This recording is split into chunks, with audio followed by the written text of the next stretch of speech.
Hello everyone! Welcome to Chalk Coffee Chismis, ang tambayan ng mga guro, mga nanay at kung sino na pagod na sa buhay pero tuloy pa rin. Laban! Ako si Teacher Ea at sobrang saya ko na nandito kayo sa first ever episode ng channel na ito. Honestly, matagal ko na tong gustong gawin. Pero tulad na maraming bagay sa buhay, kailangan mo munang mag-ipon ng lakas ng loob bago mo subukan.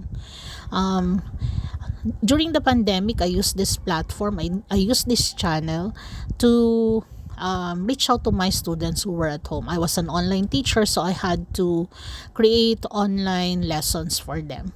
Pero ngayon naisip ko, since matagal naman ang back to normal at hindi ko nagagamit tong channel na to, so eto na, gagamitin na natin. And I guess that's exactly what our first episode is all about. Transitioning. Kasi kung iisipin natin, ang buhay natin ay parang sunod-sunod na transition. Bilang teacher at nanay, parang isang araw pa lang, napakarami mo ng nagiging version ng sarili mo. Sa umaga, paggising ko, nanay muna kasi kailangan ko magluto, mag-prepare ng kung ano-ano, kailangan ng mga bata bago ako maghanda para sa aking pagpasok.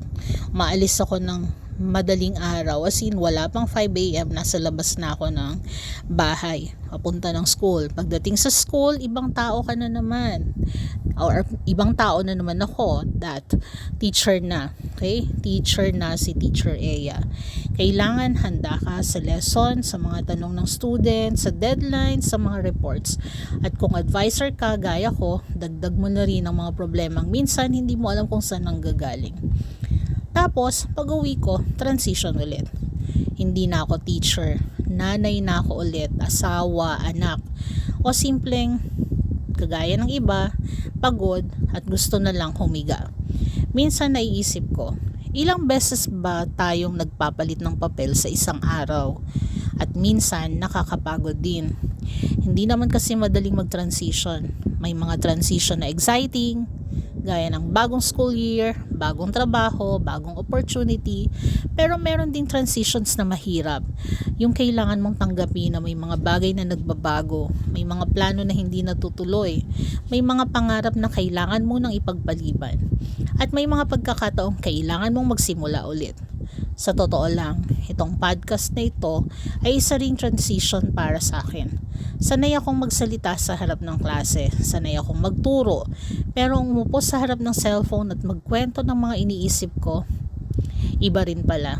Nakaka-excite, pero nakakatakot din. At siguro, ganun talaga ang transition. May halong excitement at kaba, may halong pagod at pag-asa. Kasi kapag may bago, may uncertainty. Napapatanong tayo, kaya ko ba to? Handa na ba ako? Paano kung di mag-work? Pero minsan, mas magandang itanong, paano kung ito na palang simula ng isang magandang bagay?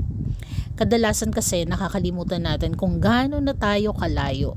Ang dami na nating pinagdaan ng transition, from being students to professionals, from being children to adults, from dreaming about our future to actually living it. Hindi man perpekto, hindi man madali, pero nakarating tayo rito. Kaya kung may pinagdadaanan kang transition ngayon, gusto kong sabihin sa'yo, okay lang kung kinakabahan ka. Okay lang kung nalilito ka. Okay lang kung hindi mo pa alam ang susunod na mangyayari. Hindi naman kailangan na alam natin lahat ng sagot. Minsan, sapat na handa kang sumubok. Handa tayong mag-adjust at handa tayong magsimula ulit. At habang sinisimulan ko ang Chalk Coffee Chismis, sana maging lugar ito kung saan pwede tayong magkwentuhan tungkol sa buhay. Yung mga simpleng bagay, yung mga nakakapagod na araw, yung mga maliliit na tagumpay, at yung mga transition na tahimik na binabago kung sino tayo. So habang umiinom ka ng kape, gumagawa ng lesson plan, o nagpapahinga lang, gusto kong iwan sa iyo ang tanong nito. Anong transition ang pinagdaraanan mo ngayon? At baka lang, hindi ito katapusan ng isang chapter. Baka ito ang simula ng bago. Thank you for spending this few minutes with me. This is Chalk Coffee Chismis, kung saan may kwentuhan, konting realizations, at syempre kaunting chismis tungkol sa buhay. Again, ako si Teacher Eya at magkita-kita tayo sa susunod na episode.